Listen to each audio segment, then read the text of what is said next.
సమయానికి మీకు తెలుస్తుంది, మాకు తెలుస్తుంది. బీఆర్ఎస్ను ఓడించండి, బీజేపీ డిపాజిట్ను గల్లంతు చేయండి. ఇది ఒక్కటే నా విజ్ఞప్తి.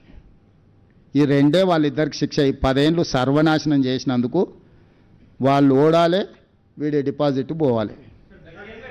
శ్రీనివాస్ రెడ్డి గారు,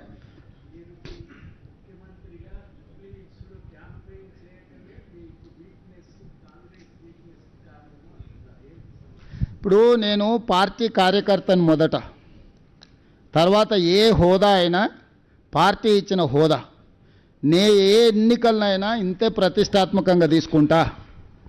డిపాజిట్ రాని హుజూరాబాద్లో, ఓడిపోయిన హుజూర్ నగర్లో, నిలబడి ఓడిపోయిన నాగార్జున సాగర్లో, మునుగోడులో, ఏ ఎన్నికల్లో అయినా కూడా ఇదే స్థాయిలో నేను ప్రచారం చేసిన.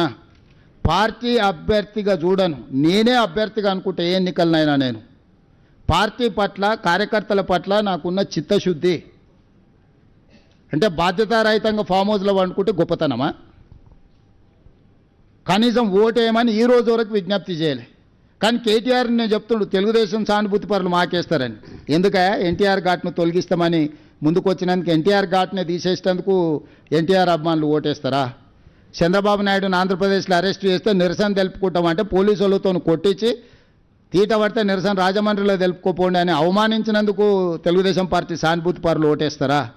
తెలంగాణలో తెలుగుదేశం పార్టీ ఉండనే ఉండొద్దు, గద్దెలు కూలాలే అని చెప్పి కూలగొట్టించినందుకు తెలుగుదేశం పార్టీ సానుభూతి పరులు ఓటేస్తారా? తెలుగుదేశం పార్టీ గురించి చంద్రశేఖరరావుకి ఎంత తెలుసో నాకు అంతే తెలుసు. ఇద్దరం అదే స్కూలు, అదే సిలబస్, కొత్తది ఏంది లేదు. ఆయన అవుట్డేటెడ్, నేను లేటెస్ట్, గింతే. తెలుగుదేశం కార్యకర్తలు ఏం ఆలోచన చేస్తారు, ఎప్పుడేం చేస్తారో మా ఇద్దరికి బాగా తెలుసు కదా, ఈ పిల్లకాకి తెలిసినా తెలియకపోయినా. కాబట్టి తెలుగుదేశం కార్యకర్తలకు, సానుభూతి పరులకు నేను కూడా విజ్ఞప్తి చేస్తాను, ఒక్కసారి గుర్తు చేసుకోండి. ఎన్టీ రామారావు గారి యొక్క ఘాట్నే ఆడ మాయం చేయాలి నెక్లెస్ రోడ్డు మీద అనుకున్నాడు. చంద్రబాబు నాయుడును అరెస్టు చేసినప్పుడు ప్రజాస్వామిక ప్రాథమిక హక్కు నిరసన తెలుపుకోవడానికి అవకాశం ఇవ్వనోడు ఈరోజు తెలుగుదేశం పార్టీ సానుభూతి ఓట్ల కోసం అర్రులు జాస్తుండంటే, మీరు ఒకవేళ వాళ్ళని మర్చిపోయి క్షమిస్తే పాముకు పాలు పోసినట్టు కాదా? ఈ